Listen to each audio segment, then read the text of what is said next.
I am going to do what I did last night, wait a few minutes to see if it's going to do the fuckery again, because if it is, then I won't be able to stream today until probably later tonight. Are you even going to show up? Yep, you showed up. Okay.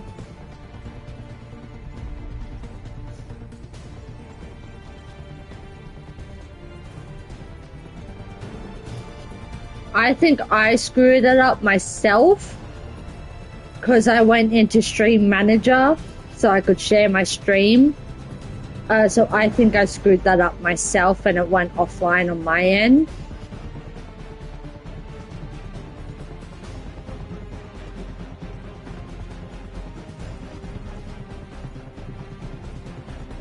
I'm just gonna...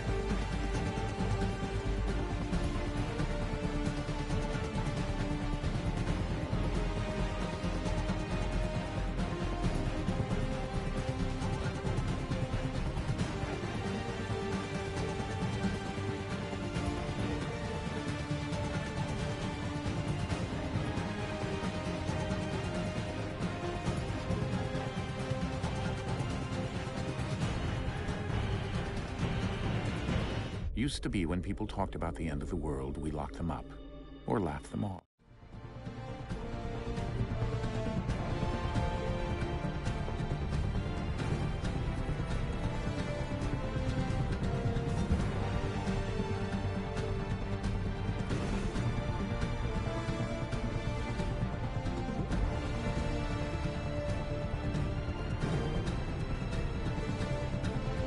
I am eating lunch as I am streaming, so I will be muted so you guys don't hear me eat.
I'm sorry, what was that long list that just showed up?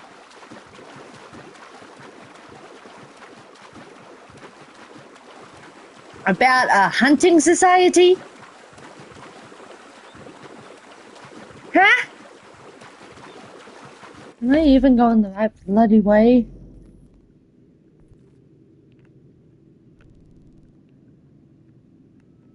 I am. Cool.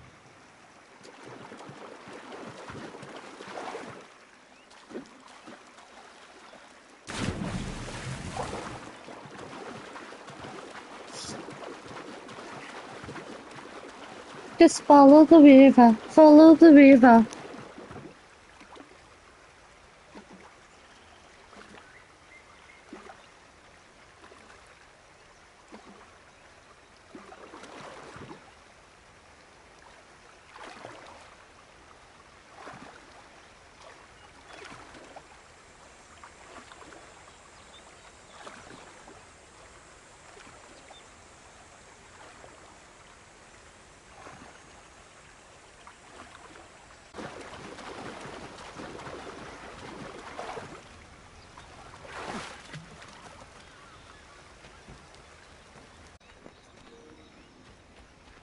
You know what? If I have some chips, I have some chips. But I can't, I'm a chatter. Okay? I like to chat. I love to chat, especially about the scenery. The scenery is gorgeous. I hope we get to learn how to do synchronizations. And I'm curious, one thing that did strike me interesting is Now, again, there is going to be a lot of comparison. But in Assassin's Creed 2, there was... When the soldiers... Hang on. When the soldiers would chase you, when you were Ezio, and they just, fall off the roof or anything, how is it Haythem learned how to do the leap of faith? I thought that was just an assassin's jump. Not an assassin and Templar jump.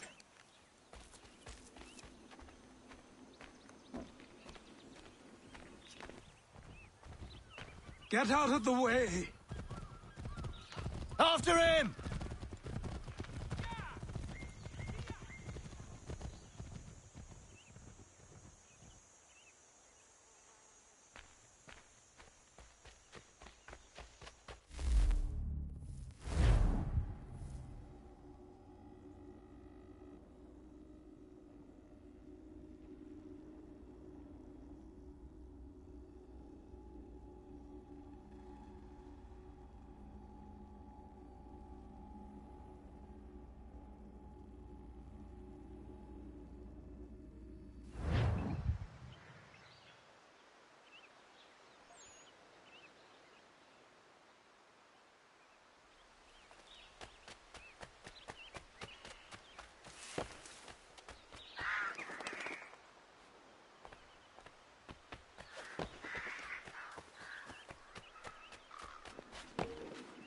You're gonna love when haters think they are so tough on trying to comment on an insecurity of yours, but it ain't working.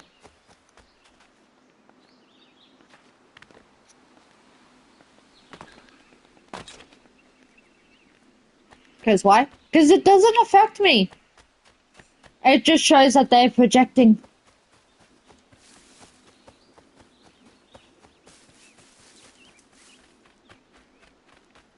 And yes, this goes to everyone who's being hated or bullied. Just remember, it's their own insecurities. Yes, do the words fucking kill? Yes. Oh, fuck yes, the words fucking kill with what they're saying. But while you are out living your life after you leave school... Hello? Hello? You must be one of them native fellas from the, what's it called? Iroquois tribe. Aye. You from that?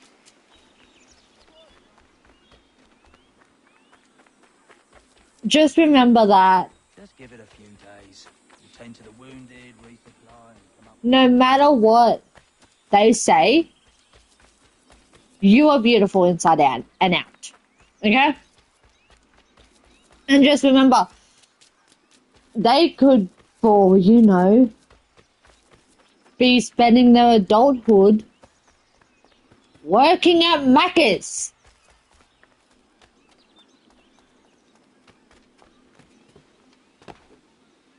Nice.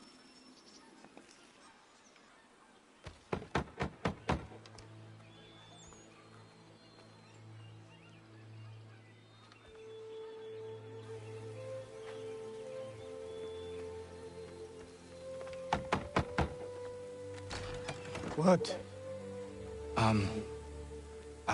I was told you could train me. No.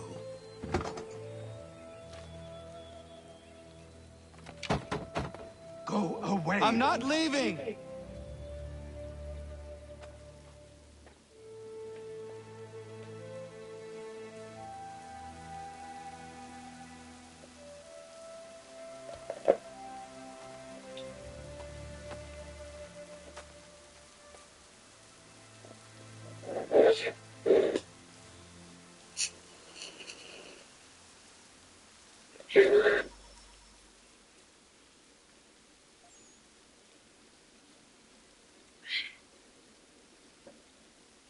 Freaking frozen drink just hits differently. I don't know why, but especially on a hot day, my sensitive teeth are just like, you know what? I need Yeah. a place to camp. We'll put up with the pain.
There must be another way in.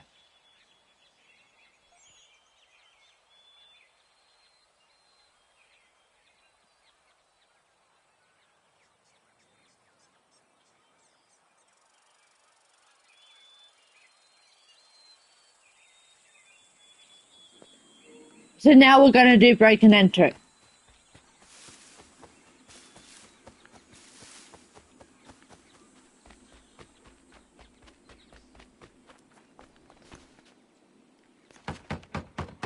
Please, all I ask is a moment of your time.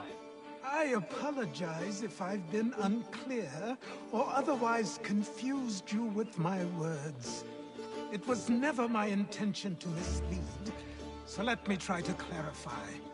Get the hell off my land.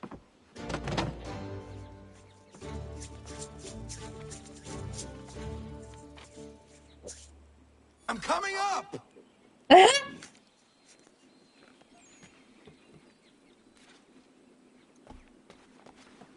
And just like that. I'm coming up!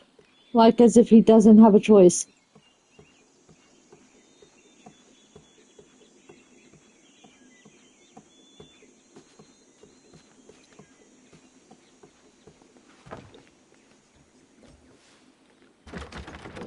Just hear me out. What are you so afraid of? Afraid? You think I'm afraid of anything? Least of all a self-important little scab like you? Or you might dream of being a hero, of riding to rescues, of saving the world. But stay this course, and the only thing you're gonna be is dead. The world's moved on, boy. Best you do too.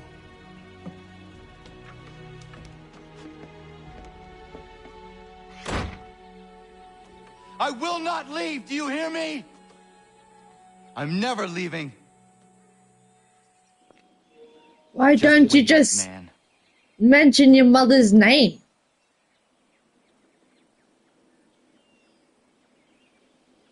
I will not be defeated so easily.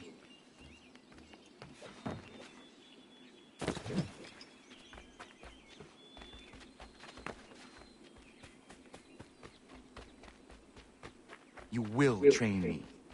You have to. Because I'm sorry, didn't the clan mother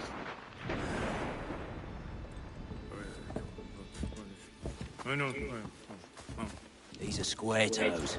This'll be easy. That's what you said last time, and I wound up with a dead horse and a dark eye. Who are you? No one you need concern yourself with, little britches. Best cut for something bad happens. No.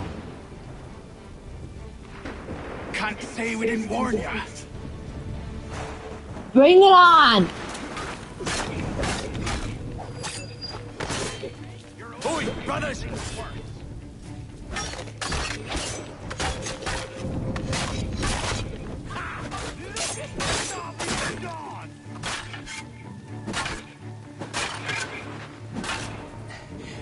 run when you had the chance. Yeah, and you should have fucked off. Yield, boy. And we'll kill you quickly.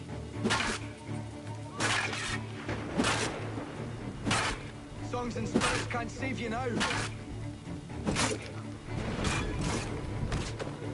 You're only making things worse.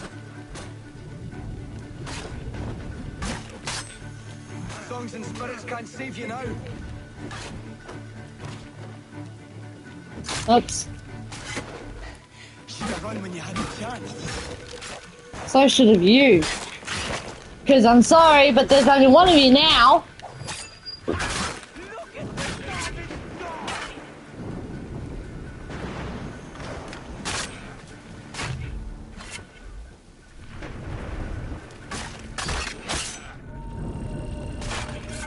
Songs and spirits can't save you now. Damn it.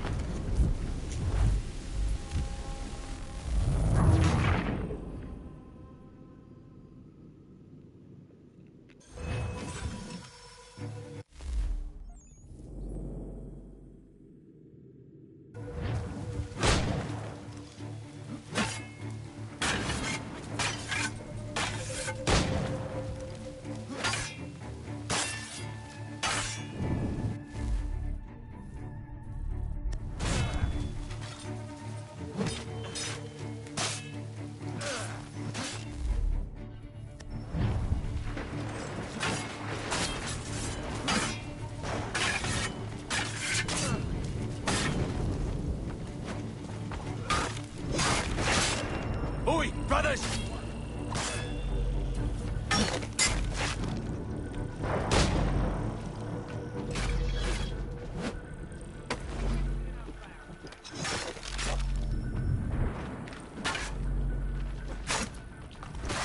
Should have run when you had the chance.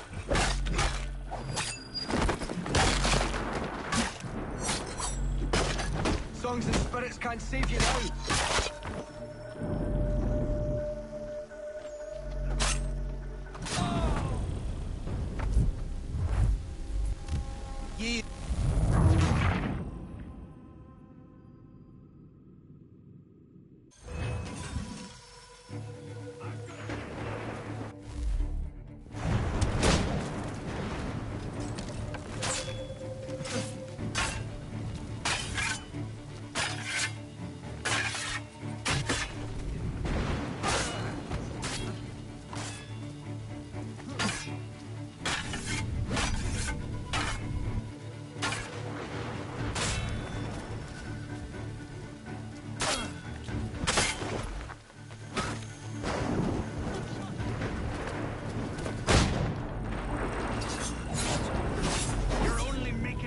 Brothers!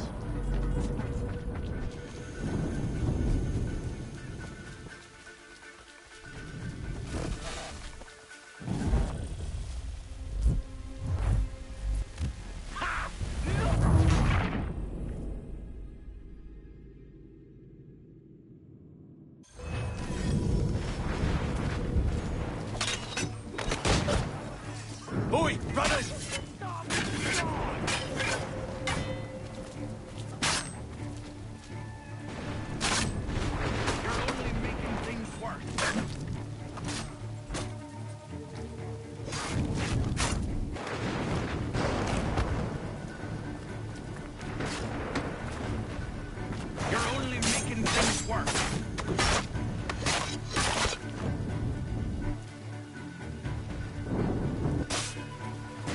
Should have run when you had the chance.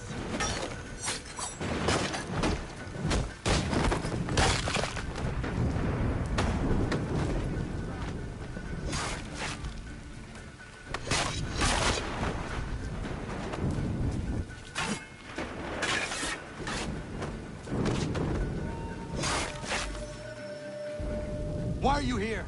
What do you want? Finally, I did it! Best ask the boss man.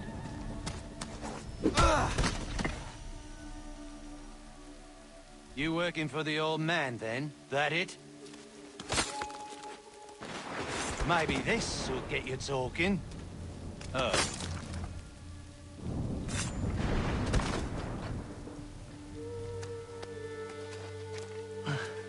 Thank you. Clean this up.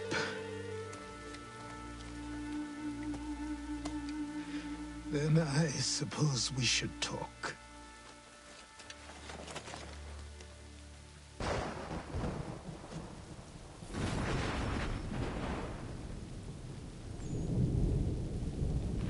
I even did the optional objective!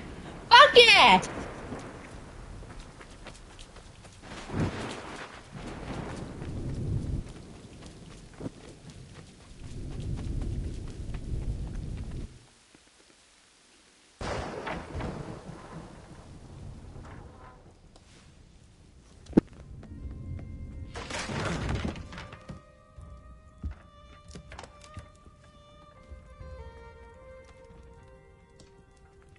Sorry.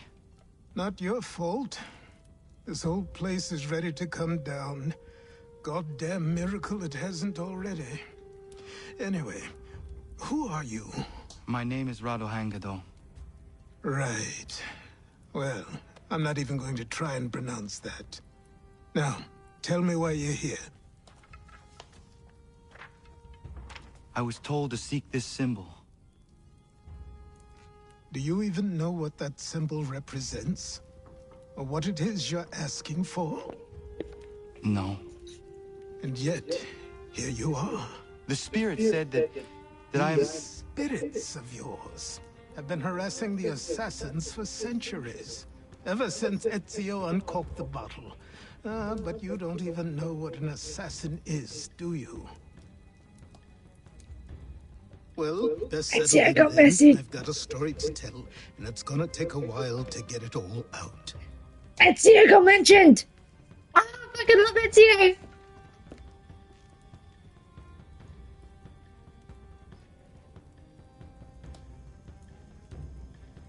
And so, this is why the Assassins have dedicated themselves to the pursuit of the Templars.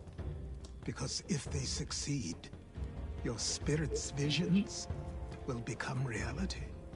Then I was... Like when I said this place was coming apart. Why don't you repair it? What's the point? Besides, I don't have materials for the job.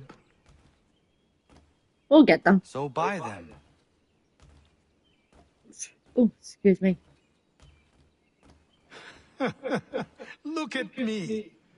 You think I can just march into some store, purse full of pounds, and go shopping? Yes. Why not? I'm so naive.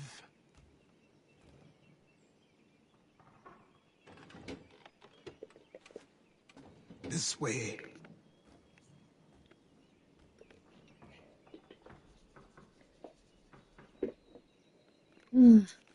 Frozen drinks just hit the spot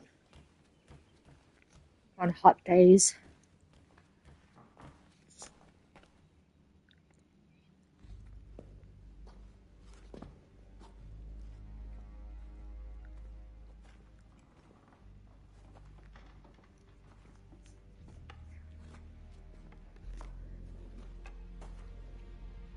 I don't think you can just come in here, throw those on, and call yourself an assassin. I did not.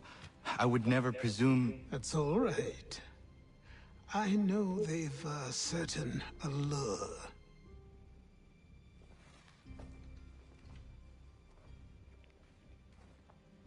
Very well. I'll train you. Then we'll know if you've the right to wear those robes. Thank you. Don't stare.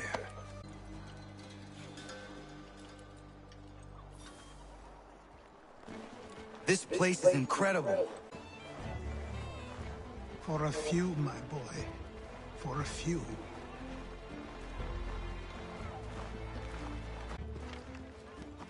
There's a store close to here. You're to buy the items on this list. Tell them where the carriage is, and they'll see that it's loaded. Understood? Yes. Good. You're also going to need a new name.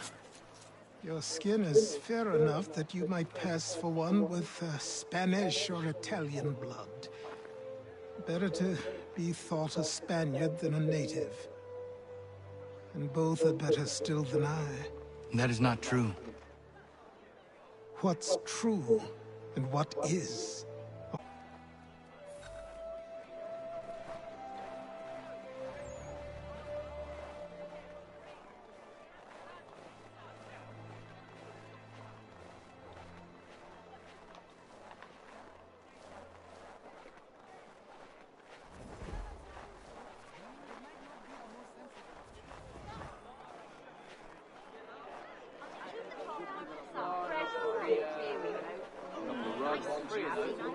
I don't want another one.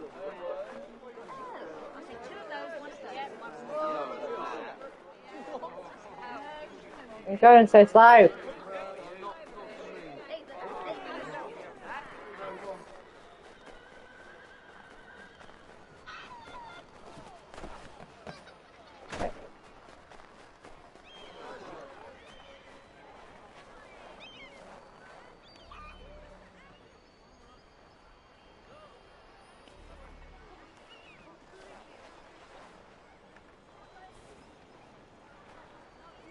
That's where I have to go. Oh. I grow tired of this.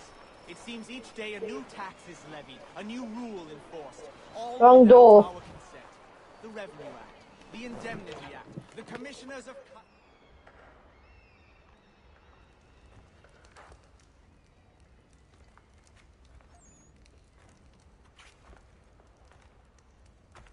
You lost? I need the items on this list. Will you be paying with coin or trade?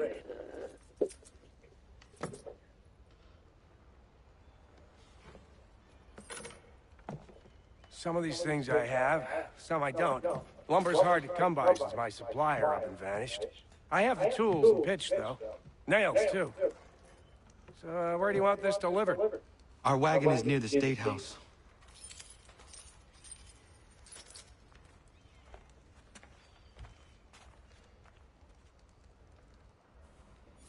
That was nice of him. I should return to Achilles. Who stands in Parliament for Boston? For New York? For Virginia? No one. But all Salem is represented. And Newport, and Newtown, Seaford, and Saltash. The list goes on. Rockenborough, one and all. We're headed to the customs house to toss some quips at the lobsters. What happened? That's what we're going to find out. We're going to ruffle some Follow red me. feathers. With me! To King Street! We'll show them! Down to the customs house for a spree! Come along!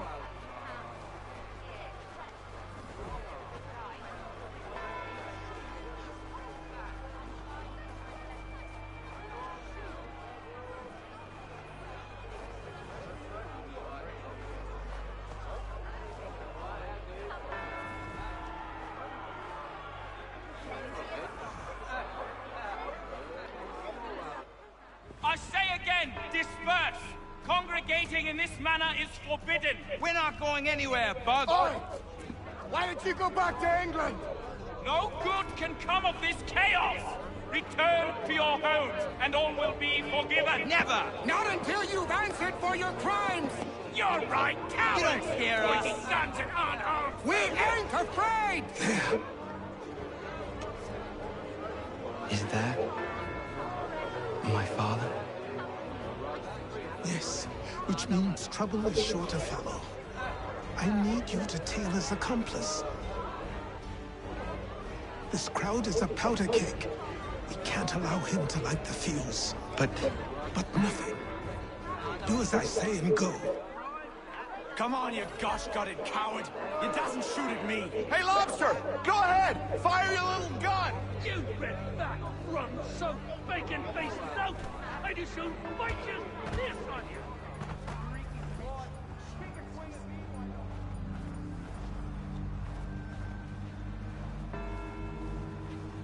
Boy, you there! What's all the fuss about? Fire at the townhouse.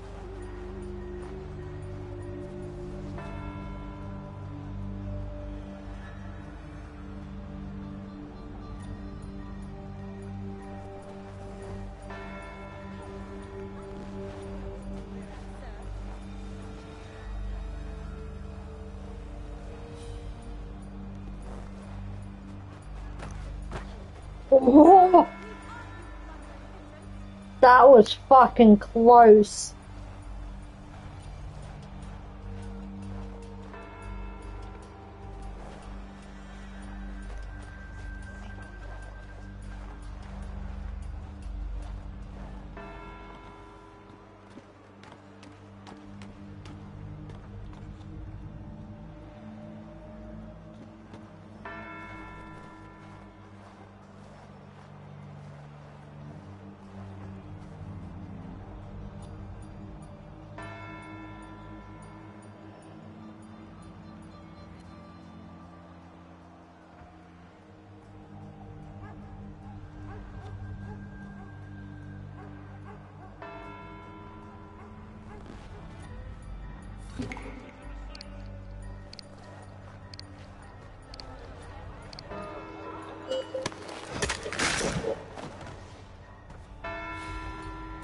Oh, that was fucking wicked! Your plot ended. Not quite. Damn you! Fire!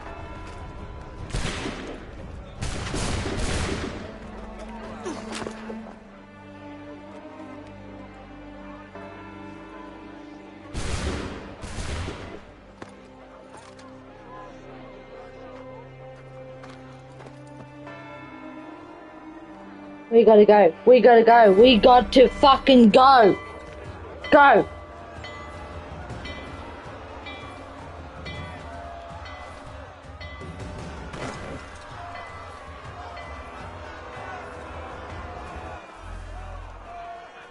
I need to find Achilles. You there? Careful now. I'm here to help. Who are you? Well, just a messenger. Mr. Adams wants a word. What?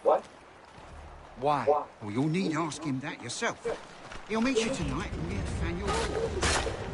Just laying low.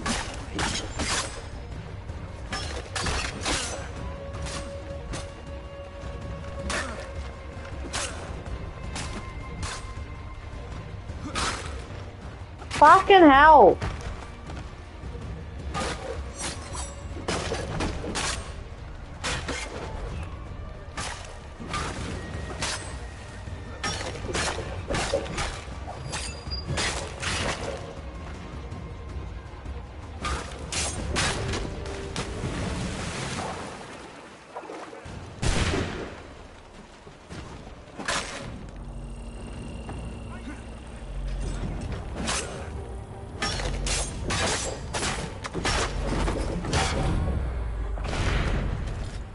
Oh.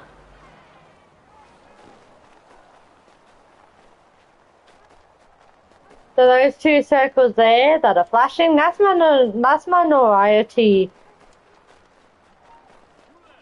thing.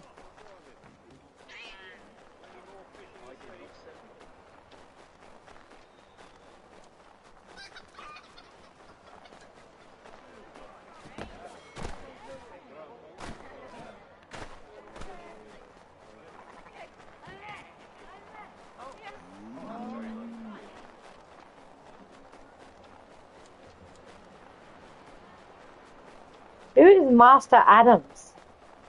Over here. Oh, you!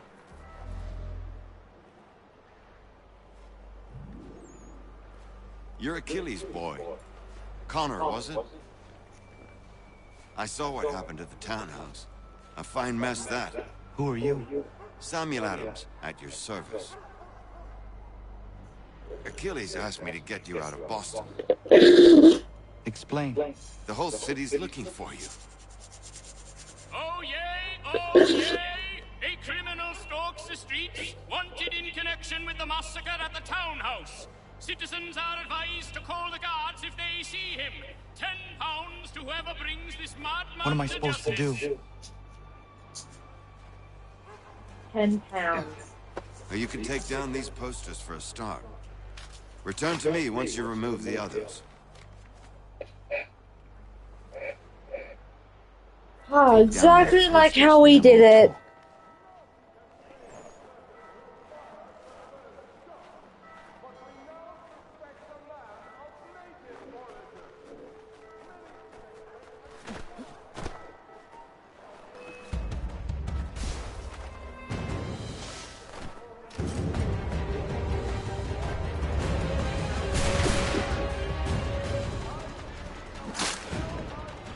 Fucking hell.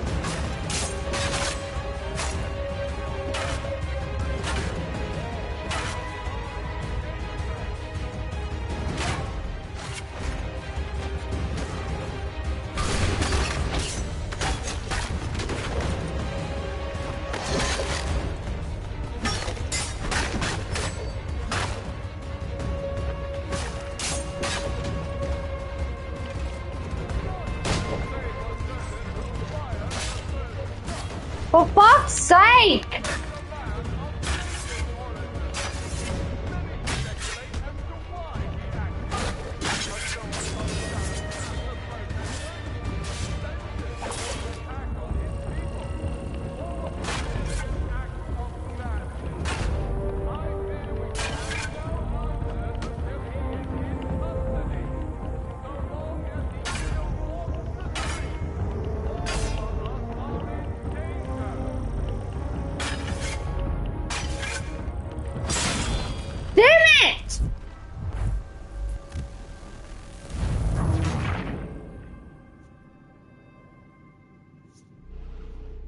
Down those posters and then we'll talk.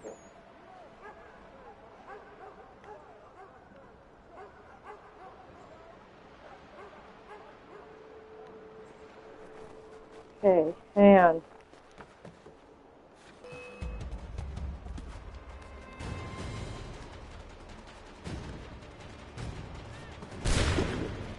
Yeah.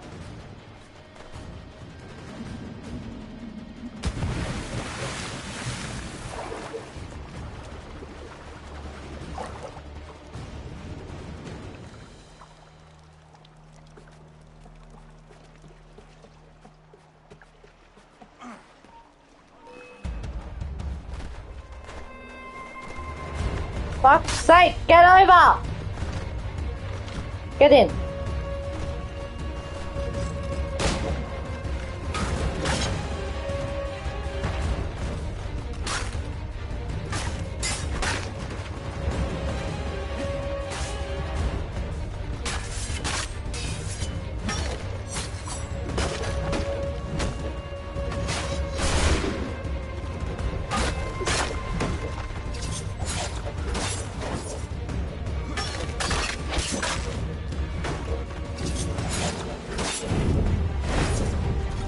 Okay.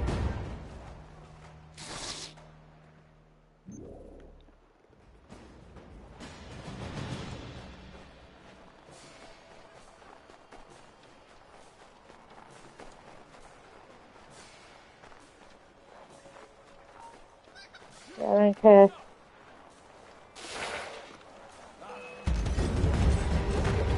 Run.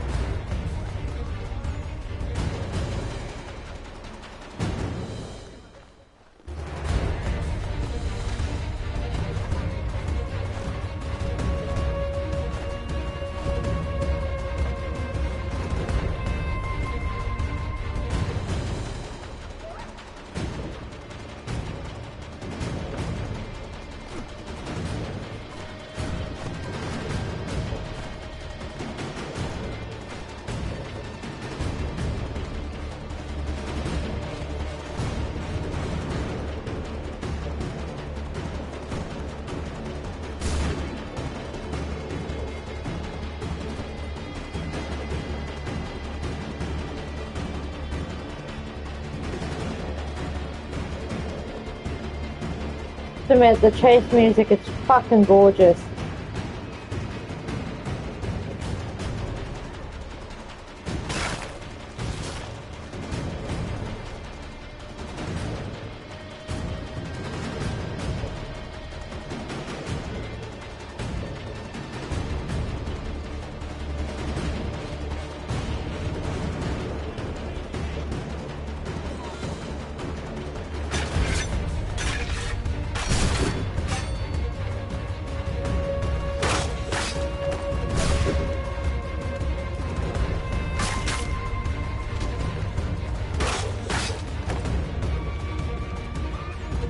Come on.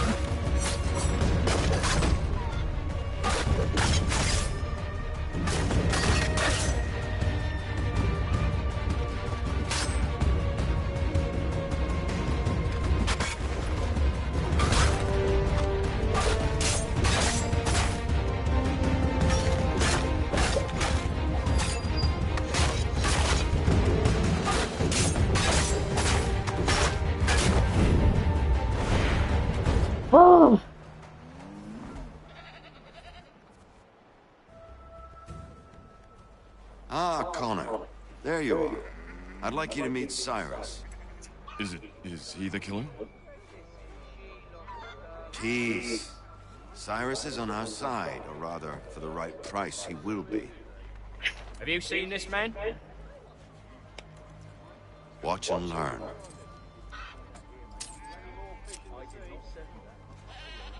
Oh yay! Oh yay! Word has reached us that the man responsible for today's shooting may have been in disguise. A wig and makeup tin were found near the scene of the crime. Witnesses describe a middle-aged gentleman of pale complexion, fleeing towards the wharves, rifle in arm. Thank you kindly, Cyrus. Pleasure. Come on, then. There's still one last bit of work to do. Where are we going? To the printer. Where do you think all those posters came from? They're made by a machine. We need to shut it down. Oh, wrong way.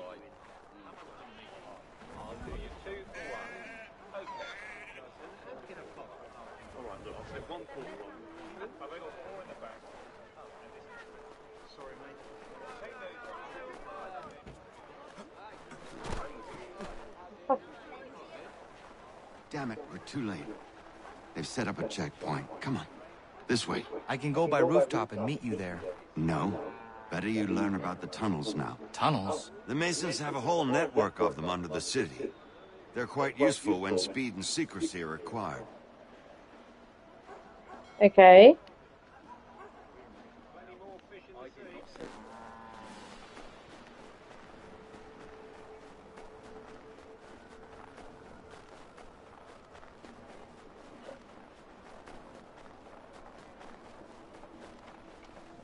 Oh, we could have just gone this way. Oh. Damn, you run fucking slow.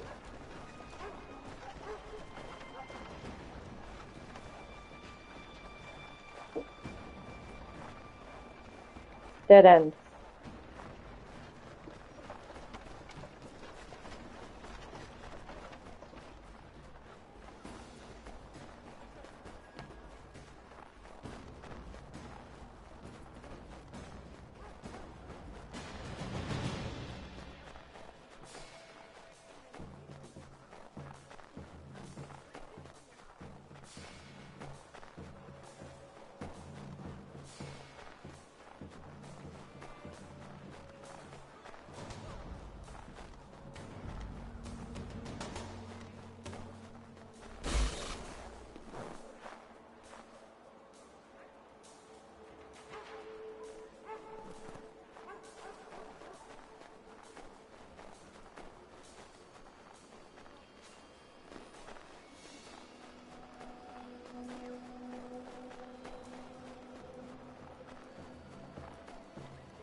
Here we are, then.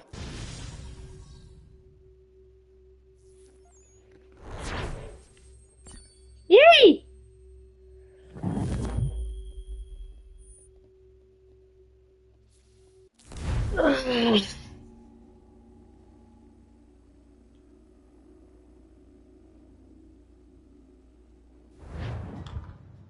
Hold on.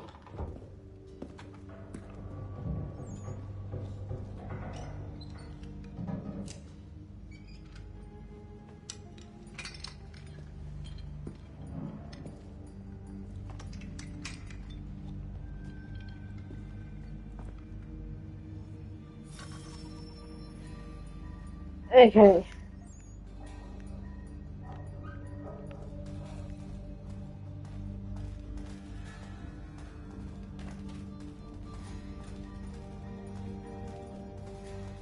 Use your lantern to light the lamps, Connor. They'll help us find our way should we get turned around. I wonder why they built these tunnels.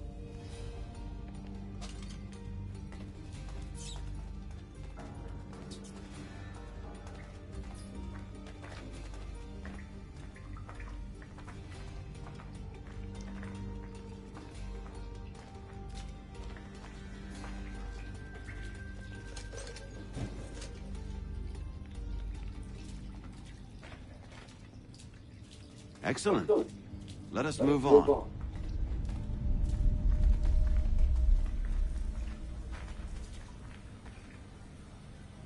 This seems wrong. We should try another way.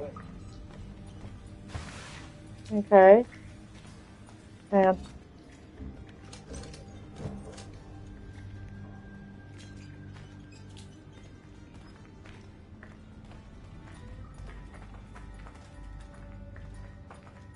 Much as it pains me to say it, we must follow the rats, as they often move in the direction of an exit.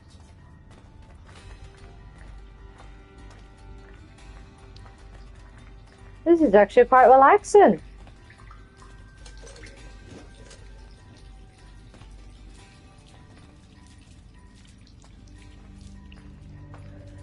Not have to worry about the busy streets, people. Well, well. You were right. I apologize for ever doubting. No wonder Achilles has taken such an interest in you. Arse. I don't suppose lockpicking is part of your repertoire?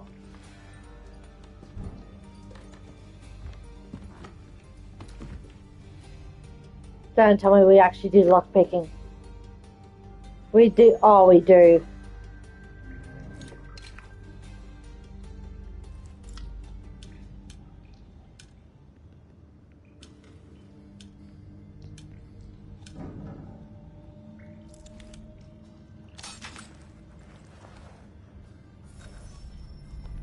Well done. The printer isn't far. Let us reconvene there. Fast travel points unlocked. And that one was a full synchronization anyway because there was no optional objectives.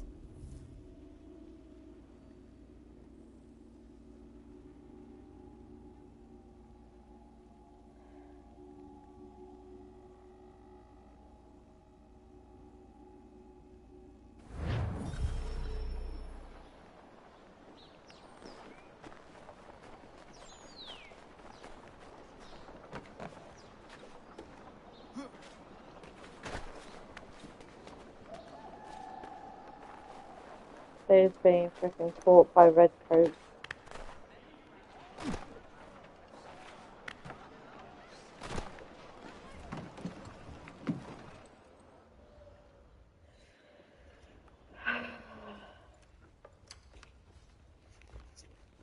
You ask a great deal of me, Sam. I know, but I wouldn't be here if it wasn't important, if it wasn't vital. Fine. Just this once, though. In the future, such things will come at a price. Resetting the type is neither quick nor easy. To say nothing of the cost should I be discovered. I shall not forget this kindness. Nor I. His work will see your last little bit of notoriety erased. Come, I'll show you how to leave now that order's been restored. So, now you've had a chance to see how it all works. Untoward actions will upset the citizens and inevitably lead to the guards being called. Depending on the severity of your transgression, they may simply search a bit before giving up and returning to their posts. But should you offend them severely or repeatedly, they'll become much more aggressive in their pursuits. I've shown you 3 ways to turn the tide. Remove wanted posters, bribe town criers, or visit a printer to create your own propaganda. This feels wrong. Why not just speak to someone and explain my innocence? You can't be serious. We counter one lie with another. Words on paper instantly taken as truth. And all of it without question. They lose this beast. Or have you forgotten? I merely helped you tame and turn it round. There must be another way. Something more honest. Well, when you find it, do let me know. But until then, we sculpt with the clay we have. My apologies. I do not mean to sound ungrateful. Here we are. Speak with the harbor master and he'll see you home. Thank you for everything, Sam. I promise one day to repay the favor.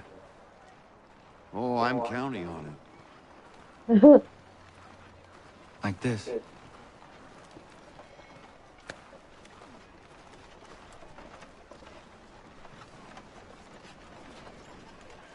I could go for a nap.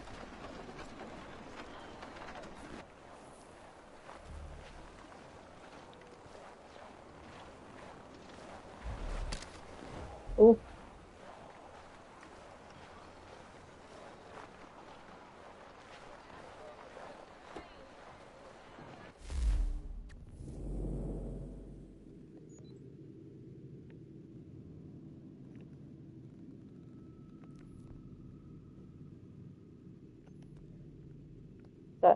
Yeah, that's all I go to, okay.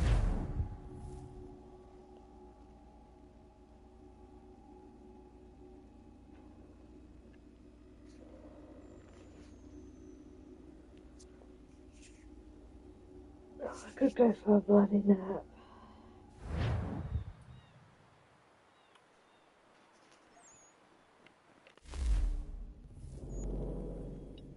Oh. We're here, so we have to go the long way around.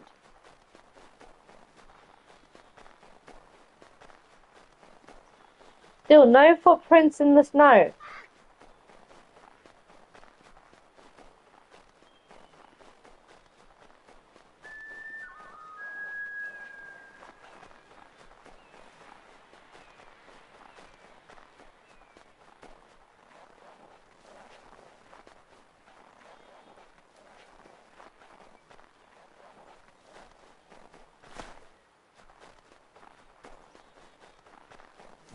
I'm home.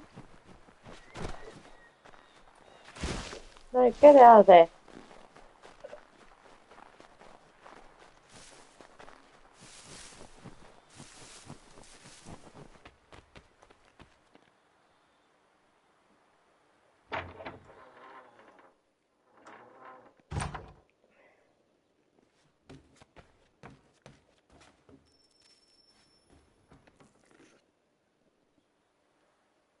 Welcome back. You left me in Boston.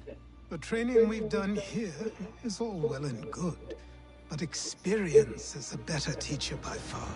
What of my father? Into the wind, I'm afraid. We have to find him. And we will, after the house has been repaired. But he's out there plotting who knows what. And what would you do when you found him? If you found him? You're a boy with a few months of training. He's a man full grown who spent decades honing his skills. If you're going to stand a chance against the Templars, you're going to need these.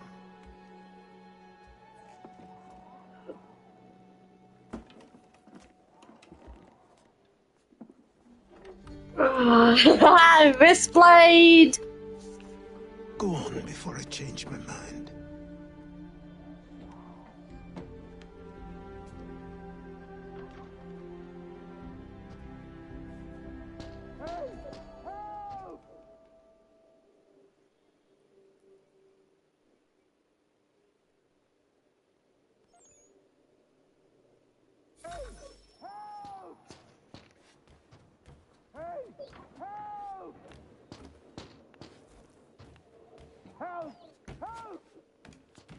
Yeah, I'm coming. You, sir, please, help! He's going to die! Who?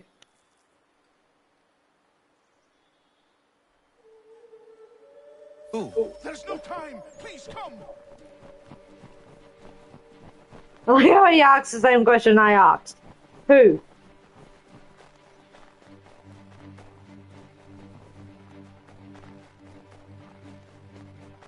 There even ain't living footprints in the snow. Except for when we're in deep sections.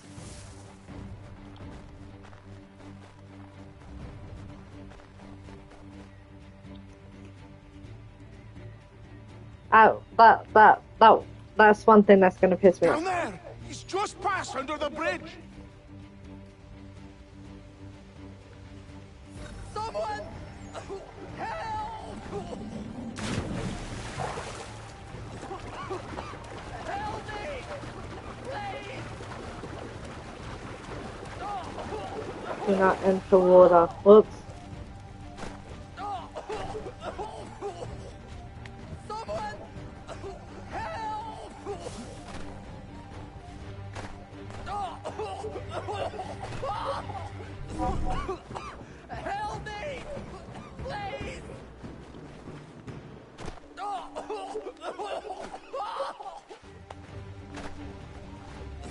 Help me! Yeah, I'm coming, I'm coming. Someone! Help! Help me! Please! There we go.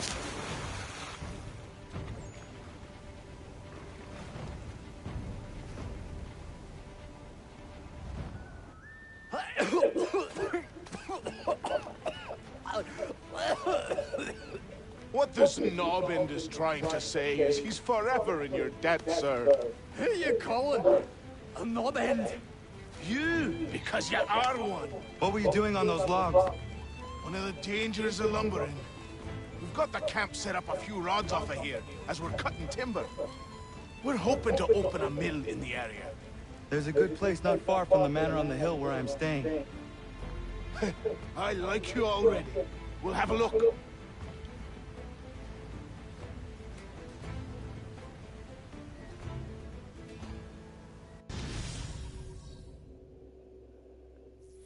I failed that because I jumped into the water. Oh well.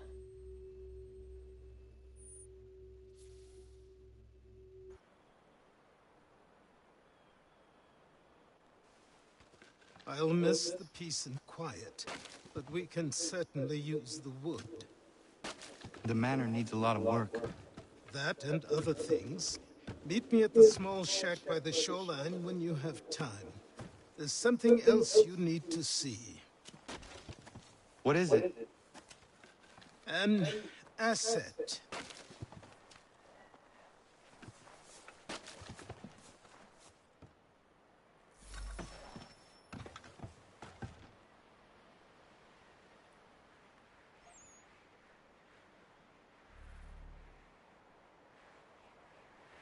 Ah.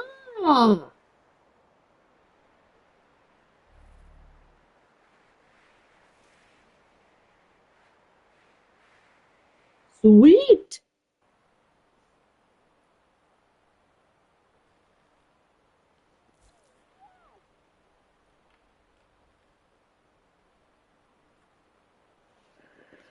Okay.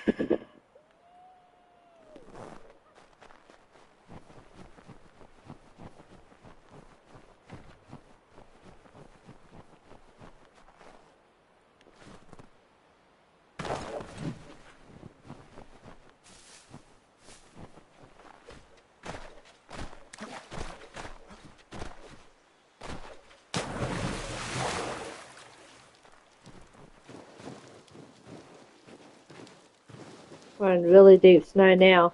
Yeah.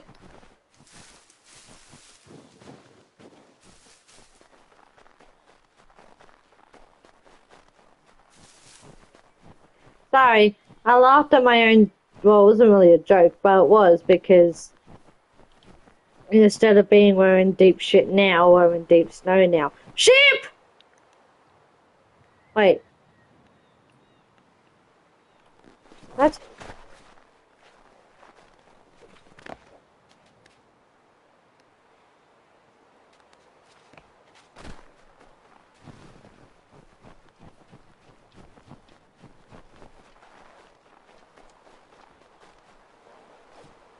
Dude, you live dangerously close to the fucking cliff.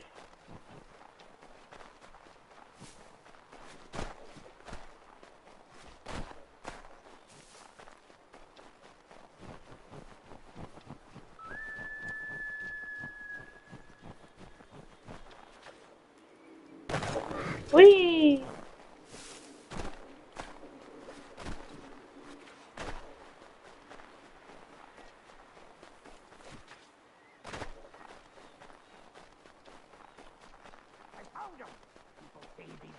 But I have them. Captain had a secret to be sure. Just get me a ship and a crew, and we'll find out what it was he held so dear. I met him once, that captain. He was 7 feet tall if he was an inch. I was 3. Legs like tree trunks and a smithy's arms.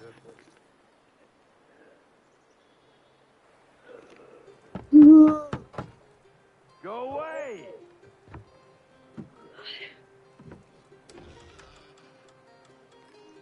Said go away, boy! Do you not speak the king's English? Oh, I didn't see you there, old man. I'd have set my home in order if I'd known you'd be calling. The boy's name is Connor. He's here to restore the property. Restore?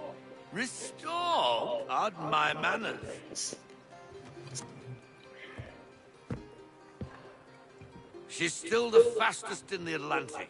Sure, she is. She? Why, the Aquila boy, the ghost of the North Seas.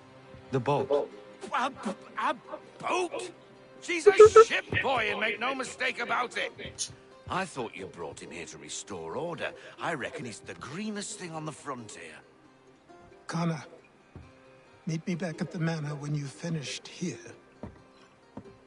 You said it requires repairs. You able? She does need work. A ship is a she, boy. And yes, I can refit her, but I'm lacking in the proper supplies. Some quality timber would help me get started. I can see to that. How long before she is able to sail again? Just get me the lumber, boy. And I'll raise a crew. Yeah, you'll raise a crew by being passed the fuck out.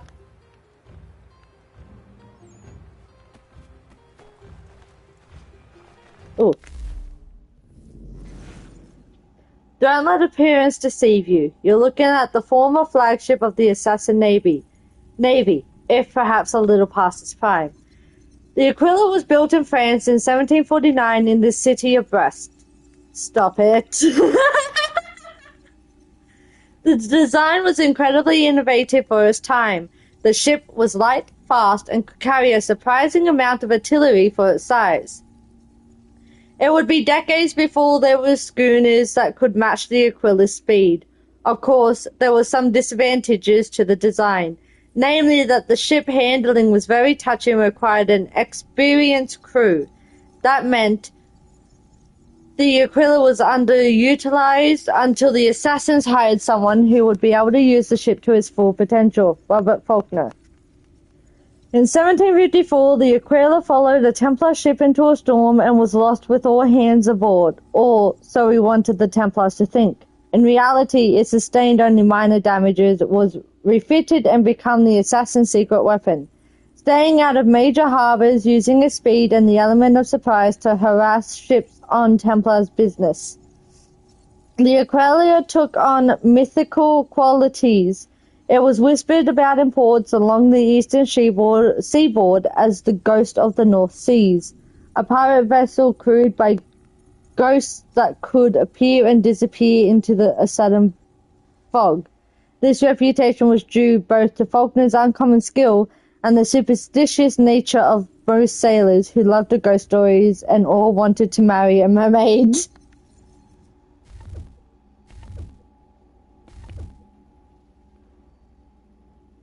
Oh, damn. Let's just go to recent entries. Okay. Robert Faulkner. I got something in my eye. Born 1715. Robert Faulkner is probably the most storied members of the Assassin's Navy, though he was never formally named to a position above first mate. Robert Faulkner was the fourth generation of his family to be a seaman. I'm glad I didn't say that out loud. But the first in his family to be recruited to work for the Assassins. He started off in the Royal Navy, but finding his career stalled, partly due to his inability to purchase commissions. He left to work for the United Company of Merchants. In 1753, Faulkner disappeared from the historical records, presumed dead. But that's because he joined the Assassins as first mate of the flagship, the Aquila. Faulkner was much sought after as a mariner. Recruiting him was quite a coup for the Brotherhood. He had a reputation for having a disciplined crew and an almost uncanny knack for avoiding trouble, not to mention predicting the weather. Though through years of experience or some other more mysterious abilities, because I totally believe in those, Faulkner would know when a storm or calm patch of sea was coming in and could use it to his advantage. Imagine that. a natural weatherman who could accurately predict the weather. The world would never see his like again. Volker served on board the Aquila until it was nearly destroyed in 1768. Always deferring when asked to become the captain, he never gave his reasons why. However, his love for the ship was quite touching. He had it towed to its location near Boston, despite doubts that it would ever be seaworthy again. Volker could have gone back to the sea aboard another ship, but didn't. He stayed close to the ever-deteriorating Aquila and took to drinking, which is where Connor found him. Revolutionary War.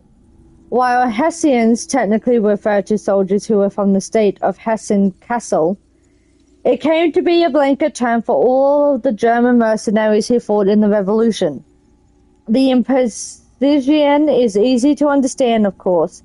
When a troop of German soldiers line up and starts firing at you in a war, only the most misguided of geography nerds would stop to ask where they're from. So, me then.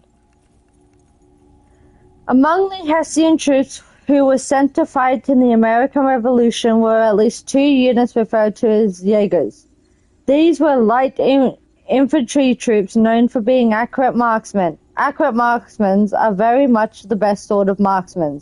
The word Jaeger also happens to be German for hunter, and early members of the Jaeger troops were mainly comprised of experienced foresters.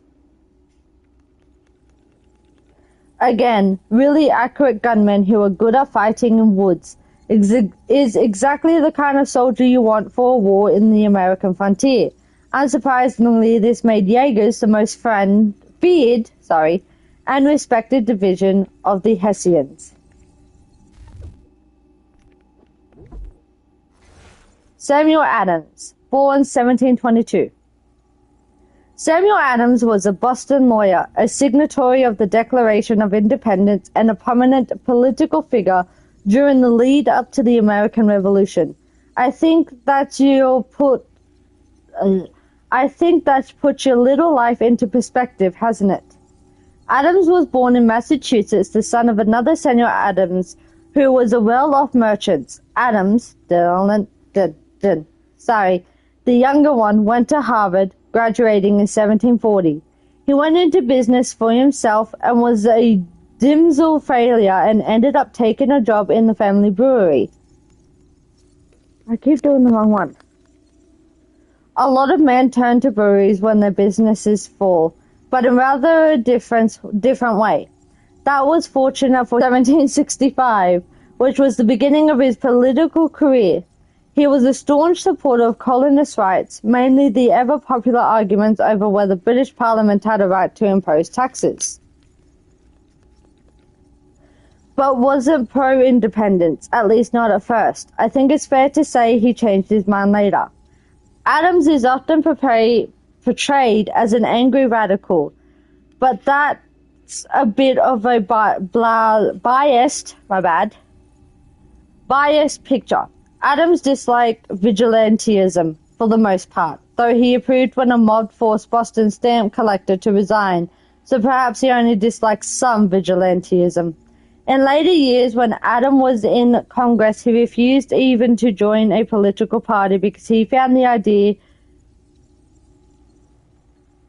divisive, a sentiment which he shared with George Washington incidentally. However, Adams' reputation for being a rabble-rouser is somewhat understandable. He was a representative for the town of Boston after the Boston Massacre and succeeded in having the regulars kicked out of town.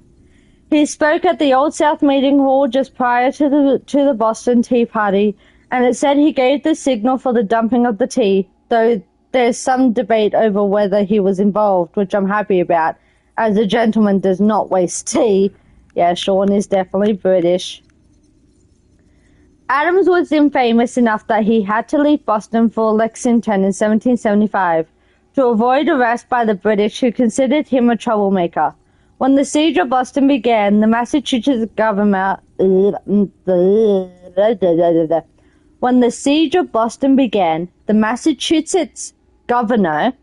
offered to pardon any rebel who laid down their arms, except Adams and John Hancock.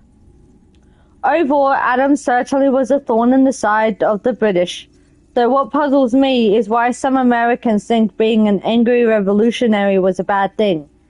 It got you where you are today, didn't it? Actually, hang about, yes, maybe I see their point after all.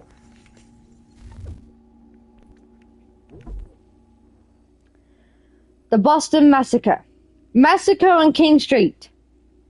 Doubtless our readers will know that on the evening of Monday last, a squadron of soldiers formed before the Custom House fired into a crowd of citizens, killing 4 and wounding many.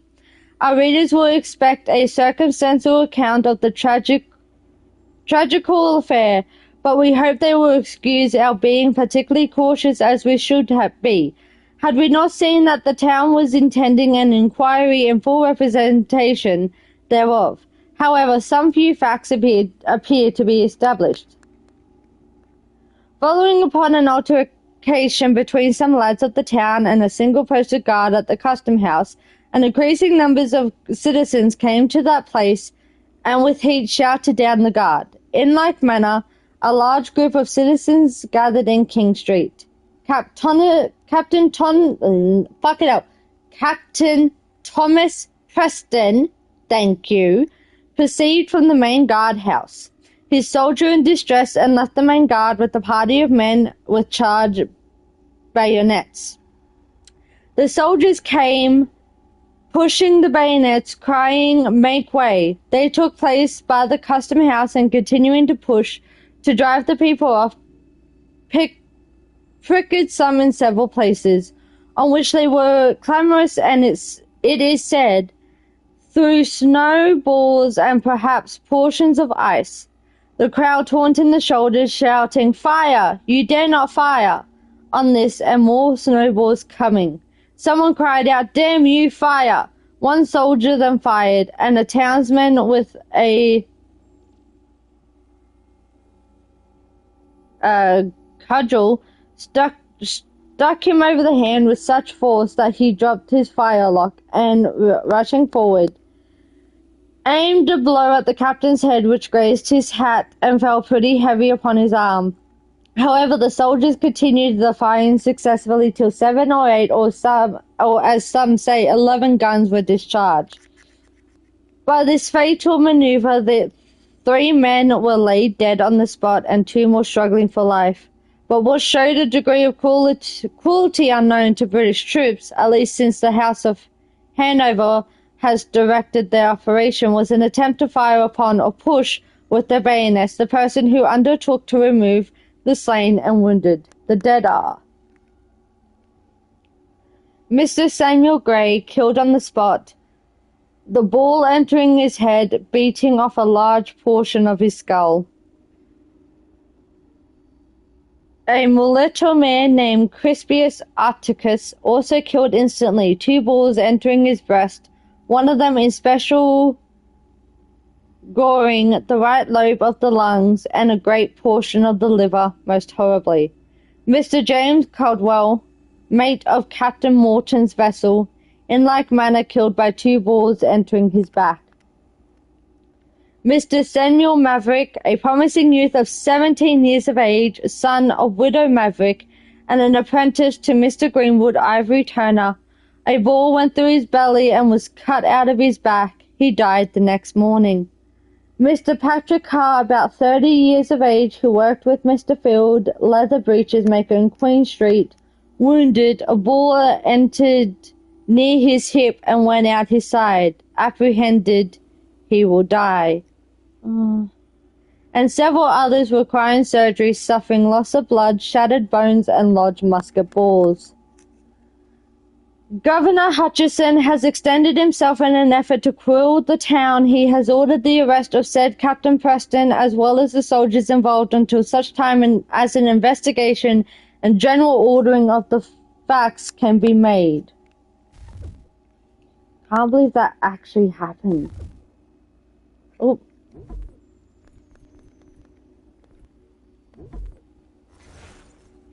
Boston Massacre. Date March 5th, 1770. Thank you. The Boston Massacre was a culmination of several fights between British soldiers and the people of Boston. A group of Boston soldiers fired into a crowd at point-blank range, killing 5. The reality of it is less damning to the British than it sounds. What started as an argument about a Whigs make a bill, of all things, turned into a mob. Hundreds of Boston citizens kept 8 British regulars cornered for hours. By the end of it, many were holding clubs, throwing stones, and taunting the soldiers to fire. Captain Thomas Preston was in charge of the regulars and tried to defuse the situation by talking with the crowd. They asked if his soldiers' guns were loaded. He admitted that they were, but it would have been stupid for him to order them to fire since at the time he was standing in front of them. It wasn't until one of the soldiers was hit by a stone, which forced him to drop his musket, that the regulars fired into the crowd against the orders of Preston, who later testified he never gave the command to fire. It's possible his men mistook the taunts of the crowd for an order. The regulars were arrested and tried for murder. 6 were acquitted, including Thomas Preston. The other 2 men were found guilty of manslaughter but had their thumbs branded in lieu of the usual sentence, which was death. One of the interesting things about the massacre is what happened afterwards. That is, how both sides tried to spin it to their advantage. The fact that most people call it massacre should give you some idea who won the particular PR war. Revolutionaries portrayed it as an attack on colonial liberties, and images of the event, popularized by Paul Revere, showed an organized British force firing into the crowd, not a confused group of soldiers cornered by an angry mob. The British, on the other hand, referred to the event, the incident on King Street. We naturally calm in a crisis, unlike countries who insist on turning every minor confrontation into a 3-ring circus. Anyway, the wig maker dropped his prices and it never happened again. I call it a victory for the bold.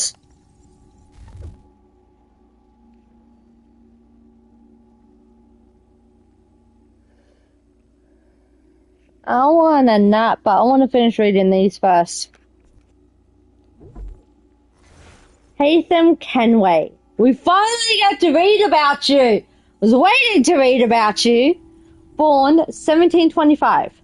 Haythem Kenway is a Templar who came to the American colonies in 1754. From what we've learned, Kenway was sent here by Grand Maester Reginald Birch with the dual mission, establish his own Templar group to rival the colonial assassins and search for clues about artifacts related to the first civilization. And when a Grand Master tells you to do something, you do it. Even if it's just a chess Grand Master. Kenway didn't find the artifact he was looking for. He did, however, recruit a small, dedicated band of Templars. He also attempted to forge a relationship with Zeal in the frontier, and one woman particular, Zeal. I wasn't going to pronounce the other word, sorry. The 2 were briefly lovers, and however brief it was enough. Because Zeal, unbeknownst to Haythem, ended up raising their son, Connor. I'm guessing it was Kenway who became Grand Master in the colonies, and therefore the man responsible for the 1763 attack on the colonial assassins. The attack wiped out most of the members and almost all of our records from that era. It never been clear exactly what happened in the attack, or how Kenway managed to make it such a complete surprise. In any case, I don't think I like this guy. Sorry to use such a strong words. Patriots. Patriots were colonists who united against the British government in the Revolutionary War. Although at the time the Revolution Patriot was something of a negative term, what we call patriots today were most likely to be called Whigs, or if you were a loyalist, rebels. The Patriots' motto was no taxation without representation, a great phrase for rabble-rousing, though a poor choice of catchphrase for, say, a game show host. It's also a phrase that requires a bit of unpacking for a modern audience, by which I mean you, Desmond. The colonies didn't elect representatives to the British legislature, and because of the travel distance between Britain and America and the distinct lack of aeroplanes, it wouldn't have been particular. Instead, patriots wanted to be governed by representatives within the colonies. Of course, they did have legislators already, but those were rather prone to being shut down by British-appointed governors whenever they didn't behave properly. Read, do exactly what the governor wanted. It's hard to know how many people in the colonies were patriots. The best guess is between 40 and 45% of the population. The rest were either declared loyalists or people who decided to remain tactically neutral. Probably a wise choice, given that both sides were known for seizing the property of their enemies. Loyalist. Loyalists were colonists who sided with the British during the Revolution.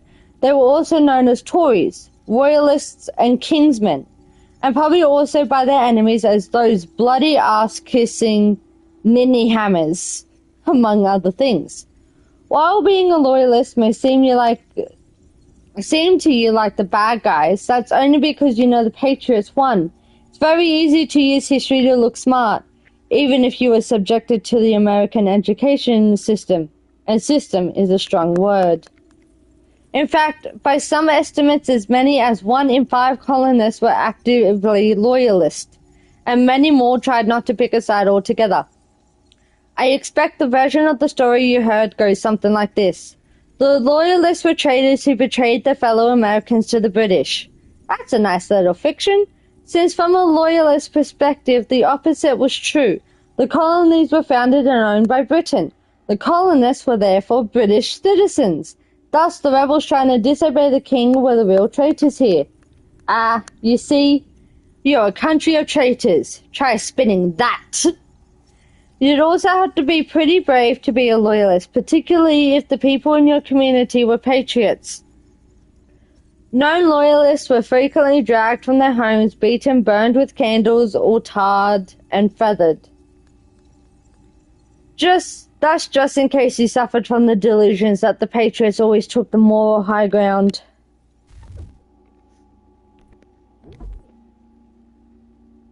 Pocket boroughs. One of the issues surrounding the American Revolution was that the colonies had no representatives and thus no say in British Parliament. To add insult to injury, some part of the United Kingdom that had no actual residents did have seats in Parliament. This essentially meant landowners could give the cushy government appointments to whoever they wanted. These areas were known as pocket boroughs because the landowner had them in his pocket, or rotten boroughs. A fun game is to guess why. One of the worst examples was the borough of Old Sarum, which had no voters and 2 seats in Parliament. However, it wasn't the only one. Pocket boroughs were numerous. As of 1761, it's estimated that 250 of the 558 Parliament boroughs were under this kind of patronage. And the problem wasn't really corrected until the late 19th century.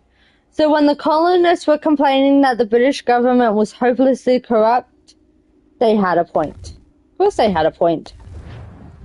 Hey, I'm gonna end it here because I want a nap. Probably when I wake up, I'll continue the stream if Wi-Fi is fucking working. So thank you for joining, and I will see you all in the next video. Bye!